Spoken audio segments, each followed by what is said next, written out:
मैं अजय सर आप सभी विद्यार्थियों के समक्ष फिर से MVVI क्वेश्चन लेकर के उपस्थित हूँ। आज हम लोग वर्ग 10+2 के विद्यार्थियों के लिए अर्थात इंटर के विद्यार्थियों के लिए विषय भूगोल से भाग अ मानव भूगोल के मूलभूत सिद्धांत का इकाई 1 अर्थात पाठ 1 मानव भूगोल प्रकृति एवं विषय क्षेत्र का 10 MVVI ऑब्जेक्टिव क्वेश्चन का अध्ययन करेंगे। ठीक है, तो आते हैं सबसे महत्वपूर्ण प्रश्न की ओर। तो आज का सबसे इंपॉर्टेंट प्रश्न आपके स्क्रीन पर ये रहा। आज का सबसे इंपॉर्टेंट प्रश्न है, निम्नलिखित में से कौन सा एक भौगोलिक सूचना का स्रोत नहीं है। प्रश्न सुनेंगे फिर से। प्रश्न है, निम्नलिखित में से कौन सा एक भौगोलिक सूचना का स्रोत नहीं है। 4 ऑप्शन दिए गए हैं, चारों ऑप्शन का नाम हम आपको बारी बारी से ले रहे हैं, आप देखिएगा, ध्यान से समझिएगा। ठीक है, पहला ऑप्शन है यात्रियों का विवरण, बी नंबर ऑप्शन है प्राचीन मानचित्र, सी नंबर ऑप्शन है चंद्रमा का से चट्टान पदार्थों के नमूने, और डी नंबर ऑप्शन है प्राचीन महाकाव्य। प्रश्न सुनेंगे फिर से। प्रश्न है, निम्नलिखित में से कौन सा एक भौगोलिक सूचना का स्रोत नहीं है। ए नंबर ऑप्शन है यात्रियों का विवरण, बी नंबर ऑप्शन है प्राचीन मानचित्र, सी नंबर ऑप्शन है चंद्रमा से चट्टानी पदार्थों के नमूने, और डी नंबर ऑप्शन है प्राचीन महाकाव्य। इसका आंसर होगा सी नंबर ऑप्शन अर्थात चंद्रमा से चट्टानी पदार्थों के नमूने। ठीक है, बढ़ते अगले नंबर प्रश्न की ओर। आज का अगला नंबर प्रश्न है, निम्नलिखित में से कौन सा एक लोगों और पर्यावरण के बीच अन्योन्य क्रिया का सर्वाधिक महत्वपूर्ण कारक है। प्रश्न फिर से सुनेंगे। प्रश्न है, निम्नलिखित में कौन सा एक लोगों और पर्यावरण के बीच अन्योन्य क्रिया का सर्वाधिक महत्वपूर्ण। 4 ऑप्शन दिए गए हैं। ए नंबर ऑप्शन है मानव बुद्धिमत्ता, बी नंबर ऑप्शन है प्रौद्योगिकी, सी नंबर ऑप्शन है लोगों के अनुभव, और डी नंबर ऑप्शन है मानवीय भाईचारा। इसका आंसर होगा बी नंबर ऑप्शन अर्थात प्रौद्योगिकी। बहुत ही इंपॉर्टेंट प्रश्न है, कई बार एग्जाम में पूछा गया प्रश्न है। ठीक है, बढ़ते अगले नंबर प्रश्न की ओर अर्थात तीसरे नंबर प्रश्न की ओर। आज का तीसरा नंबर प्रश्न है, निम्नलिखित में से कौन सा एक मानव भूगोल का उपगमन या उपागम नहीं है। आपको बताना है कि निम्नलिखित में से कौन सा एक मानव भूगोल का उपगमन या उपागम नहीं है। 4 ऑप्शन दिए गए हैं। ए नंबर ऑप्शन है क्षेत्रीय विभिन्नता, बी नंबर ऑप्शन है मात्रात्मक क्रांति, सी नंबर ऑप्शन है स्थानीय संगठन, और डी नंबर ऑप्शन है अन्वेषण और वर्णन। बहुत ही इंपॉर्टेंट प्रश्न है, कई बार एग्जाम में पूछा गया प्रश्न है। तो इसका आंसर होगा डी नंबर ऑप्शन अर्थात अन्वेषण और वर्णन। ठीक है, तो आशा करते हैं कि आपको जो है ये सभी प्रश्न समझ में आए होंगे, आपके एग्जाम में कई बार पूछा गया। मैं छोटा छोटा सा वीडियो बना रहा हूँ ताकि आपको कम समय लगे और अच्छा से अच्छा पढ़ाई कर सकें। ठीक है, विस्तृत चर्चा जो है हम लोग फिर करते रहेंगे।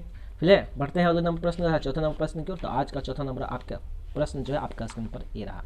आज का चौथा नंबर प्रश्न है, मानव भूगोल क्रियाशील मानव और अस्थायी पृथ्वी की परिवर्तनशील संबंधों का अध्ययन है। प्रश्न ध्यान से सुनिएगा। प्रश्न है, मानव भूगोल क्रियाशील मानव और अस्थायी पृथ्वी के परिवर्तनशील संबंधों का अध्ययन है। यह किसने कहा। बहुत ही इंपॉर्टेंट प्रश्न है, कई बार पूछा गया प्रश्न है आपके एग्जाम में। ये सभी कंपटीशन के एग्जाम में पूछे जाते हैं, तो आशा करते हैं कि आपको मेरी बातें समझ में आ रही है। प्रश्न फिर से सुन लेते हैं। चौथा नंबर प्रश्न। प्रश्न है, मानव भूगोल क्रियाशील मानव और अस्थायी पृथ्वी के परिवर्तनशील संबंधों का अध्ययन है। यह किसने कहा। इसका आंसर होगा कुमारी सैंपल ने। बहुत इंपॉर्टेंट प्रश्न है। चलिए आंसर याद हो गया।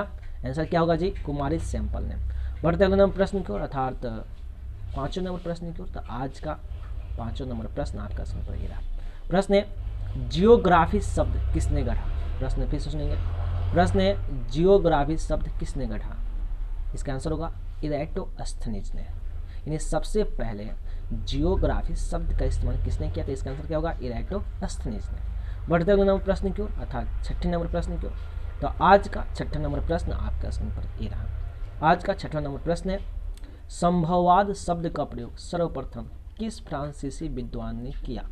प्रश्न फिर से सुनेंगे। प्रश्न है, संभववाद शब्द का प्रयोग सर्वप्रथम किस फ्रांसीसी विद्वान ने किया। इसका आंसर होगा लुसियन फेब्रे अर्थात लुसियन फेब्रे ने सबसे पहले संभववाद शब्द का इस्तेमाल किया था।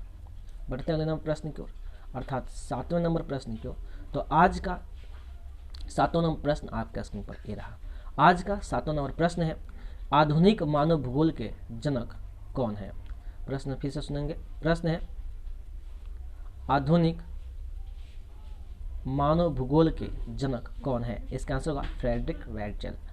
अर्थात आपके एग्जाम में प्रश्न कई बार पूछा गया है, कई कंपटीशन के एग्जाम में भी ये प्रश्न पूछे जाते हैं, तो आप जरूर इस प्रश्न का आंसर याद करके जाइएगा। ठीक है, प्रश्न है आधुनिक मानव भूगोल के जनक कौन है? इसका आंसर होगा फ्रेडरिक वेटजेल। बढ़ते अगले नंबर प्रश्न की ओर, अर्थात अगला नंबर प्रश्न है नौ निश्चयवाद के प्रवर्तक कौन है? प्रश्न बहुत ही इंपॉर्टेंट है, कई बार पूछा गया है। प्रश्न है नौ निश्चयवाद के प्रवर्तक कौन है? प्रश्न फिर से सुनिएगा, प्रश्न है नौ निश्चयवाद के प्रवर्तक कौन है? इसका आंसर होगा टेलर। अर्थात नौ निश्चयवाद के प्रवर्तक टेलर है।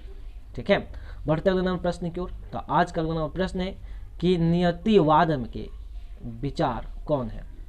अर्थात 9 नंबर प्रश्न है कि नियतिवाद के विचारक कौन है थे? अब 4 ऑप्शन इसमें दिए गए हैं। पहला ऑप्शन है ई कांट, बी नंबर ऑप्शन है हमबोल्ट, सी नंबर ऑप्शन है रिटर और डी नंबर है इनमें से सभी। प्रश्न सुनेंगे फिर से।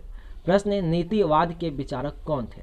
इसका आंसर होगा, पहले ऑप्शन सुन लेते हैं। ऑप्शन है ई कांट, बी में है हमबोल्ट, सी में है रिटर और डी में है इनमें से सभी। इसका मतलब है कि इसका आंसर क्या होगा भाई? तो डी नंबर ऑप्शन इनमें से सभी। बढ़ते हैं आज के 10 नंबर प्रश्न के, अर्थात 10 नंबर के जो 10 प्रश्नों का जो सीरीज था उसमें से सबसे लास्ट प्रश्न आपका नंबर 13। तो आज का 10 नंबर प्रश्न है एंथ्रोपोजियोग्राफी नामक पुस्तक किसने लिखी थी? प्रश्न बहुत इंपॉर्टेंट है, आपके एग्जाम में कई बार पूछा गया है। प्रश्न है एंथ्रोपोजियोग्राफी नामक पुस्तक किसने लिखी? इसका आंसर होगा वेटजेल।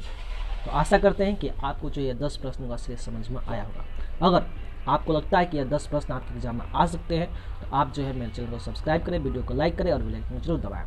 ठीक है, साथ ही साथ इस वीडियो को शेयर करें ताकि आपका दोस्त, आपका मित्र, आपका भाई, आपकी बहन, आपके जितने भी रिश्तेदार हैं वह जो है अच्छा से अच्छा नंबर उठा सके अपने एग्जाम में। ठीक है, तो इसी के साथ देश के जितने भी विद्यार्थी हैं, बिहार बोर्ड के जितने भी विद्यार्थी हैं या किसी भी कॉम्पिटिशन एग्जाम की तैयारी कर रहे हैं, तो उन सभी दोस्तों को, सभी मित्रों को, सभी भाइयों को मेरी तरफ से बेस्ट ऑफ लक। जय हिंद, जय भारत।